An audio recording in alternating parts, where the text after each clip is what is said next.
The sport of baseball, something that has provided countless memories for people throughout the decades, not just here in the continental United States, but all over the world. And movie studios took notice of this, and they decided, you know what? It's America's pastime. They do play it overseas, but we want to get a piece of the baseball diamond. Nah, nah, nah, nah, nah. Nah, nah, nah, nah, nah. I don't know why that sounds like Peter Griffin, but yeah, movie studios decided we want to dive into the themes, the peculiarities, and all the weird, seedy underbelly stuff for just make an entertaining sports movie and put it on the big screen. You can take your family out to the big screen and see a sports movie. Maybe you could buy some peanuts and Cracker Jacks, assuming that your concession stand sells all of that, and then you can see how the movies are, and maybe it'll go up in flames. Maybe it'll be 1, 2, 3 strikes you're out like it was with Night Game. Yeah, I'm John Redland with a retro review of Night Game from 1989, but when it comes to baseball movies, I mean, these are two of the goddamn best, and they came out in the 80s. The Natural, Robert Redford, who honestly is older than dirt, but has provided some great goddamn entertainment and some great dramatic roles. He was in an episode of The Twilight Zone. That's how long Robert Redford's been doing this shit. Also, Kim Basinger. Whatever the fuck happened to Kim Basinger? Anyway, so yeah, 1989. We had Field of Dreams. If you build it, he will come. Ha ha. Build. Wait, that's not right. That's not how that goes. But yeah, this came out in 1989. A few months before Night Game. This is available on Prime Video, by the way, so you don't have to pay for it. And honestly, I felt like I should have been paid to watch this movie. I had never heard of this goddamn movie. I decided based on the subject matter and the poster looking really goofy, okay, this might be mildly entertaining. It wasn't. It wasn't at all. It was fucking abysmal. It does star Roy Scheider, who is a detective. And he's in Galveston, Texas, which is on the beach, and he's investigating murders. Roy Scheider investigating murders and trying to stop murders happening at a beach town. Where the fuck have I seen... Oh, Jaws. Yeah, this movie should have been eaten by a goddamn shark as far as I'm fucking concerned. Yeah, Jaws. It actually would have been better if the shark had been pitching. I would have rather seen it. I would have rather watched Jaws the Revenge than watch, goddamn Night Game again. So yeah, this is directed by Peter Masterson, who did Lost Junction, Blood Red, and The Trip to Bountiful. That's right, the guy that did The Trip to Bountiful that I remember liking when I saw it a while ago, did this. This had to have been just something to get out of his contract. There is no way that somebody would make a movie intentionally this bad. It was written by two people. One of the guys was one of the henchmen in this, Anthony Palmer, and also Spencer Eastman, who did Kansas, not Carry On My Wayward Son. I wish this movie had been done and stomped into the ground and burned to death so it cannot be alive anymore. And the death of Kanan! So yeah, Roy Scheider's in this. Karen Young, who was in Jaws the Revenge and also in Daylight, plays Roxy, his much younger, soon-to-be wife. And you have other people like Lane Smith, you have Matt Carlson, you have Richard Bradford, you have Paul Gleason. You have this one character named Cheryl, it's S-H-I-R-L. Teresa Dell is barely her only role. She was cute. I wonder whatever happened to her. And basically, the theme of this is, yeah, Roy Scheider is trying to stop some murders from occurring that basically seemed with women are clawed. And I'm just going to spoil a lot of this because the movie is 35 goddamn years old or thereabouts. It came out sometime in the fall of 1989. God, I feel so old. I was 8 in 1989, or at least for most of it. My birthday's on January 10th. But nevertheless, he's trying to figure this out, and he's also trying to keep his, soon-to-be marriage together. He kind of has an argument with his soon-to-be mother-in-law. And, yeah, that's really about it for the plot. I'm going to tell you right now that while I appreciate that this was inspired by film noir, it should have been inspired by good film noir. I fucking hated this movie. It was meandering. Roy Scheider tries to add some humor and levity, but it seems like everybody's acting in a totally different movie. There's stuff where he's fighting with this one cop. And then there's this guy, there's the other guy that he's talking to. I believe the character's name's Ronnie. You might recognize that actor. they were talking about various, cases that they've been on, and you were once in Dallas and I won't be able to bail your ass out this time because he's a cop that doesn't play by the rules. Does it sound like I'm not really describing this plot very well? It's because it doesn't have a plot. This movie has as much to do with baseball as I had to do with goddamn helping the space program. There's shots of the Houston Astrodome, yes, the home of WrestleMania 17 and other wrestling shows. And that's an old building. That's an iconic building. I think they demolished. I don't think the Astrodome's there anymore. Maybe it is. Maybe they renovated it. I can't imagine that they would have been able to renovate it for less money than it took to demolish it. Nevertheless, so yeah, it's set in Galveston, Texas. Look that up on a map, folks. It's basically an island area of Texas. And yeah, we have the shots of the Astrodome in the beginning, and maybe, I think, once somewhere in the middle, and then once at the end. And that's about all the baseball stuff. This movie is absolutely abysmal and fucking terrible and just one of the worst goddamn offerings as far as horror and drama mixed together. They had dirty sax music, and there was one point where Roy Scheider was shirtless with a younger woman. And thanks, Peter Masterson, you fucking asshole. Thanks for doing that. Thank you.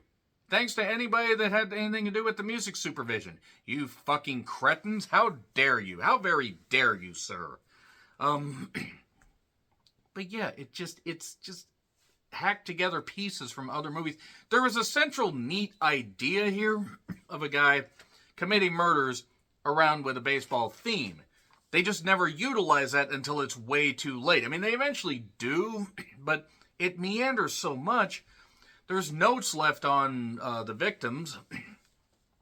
And yeah, we see Roy Scheider and one guy in a cowboy hat arguing. This is boring as fuck is what I wrote down.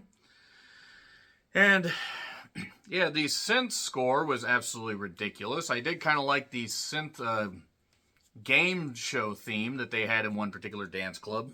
This movie made like $337,000 according to IMDb. It probably cost about $1 million or $2 million, probably for Roy Scheider alone. And something that, some little side plot about, all these suspects, who could it possibly be? And it takes forever to get to the goddamn point. Mike's dad apparently has some hired muscle guy named Alex. And because he's a simple guy, straight out of Mice and Men, he makes Lenny seem intelligent. That's not a knock on people that are like that, but I could have done without him strangling that woman. And yeah, the rabbits. Tell me about the rabbits, George. They probably should have Lenny'd this goddamn movie. Alex basically isn't the killer, but because he's suddenly fingered as the killer, they say Roy Scheider, whose name is Mike. Yeah, that's his name, Mike Seaver. Hey, go over here. Oh, and then he got caught. And the governor's office also is like, what are you doing dragging your feet on all these murders? These murders keep happening.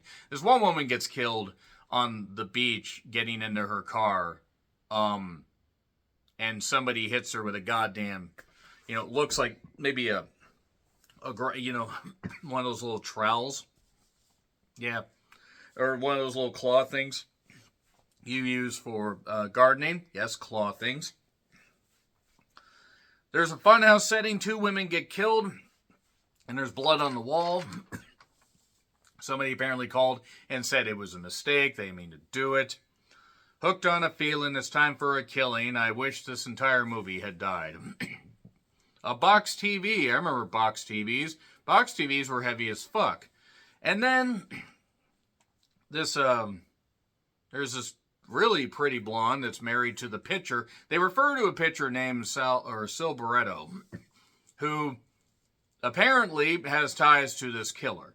Maybe he's doing the killing. That would have actually been kind of neat if they had done that. But there's some weird guy in Sil's wedding picture, and it turns out that's actually the guy. They don't know who the guy is, but that's actually the guy.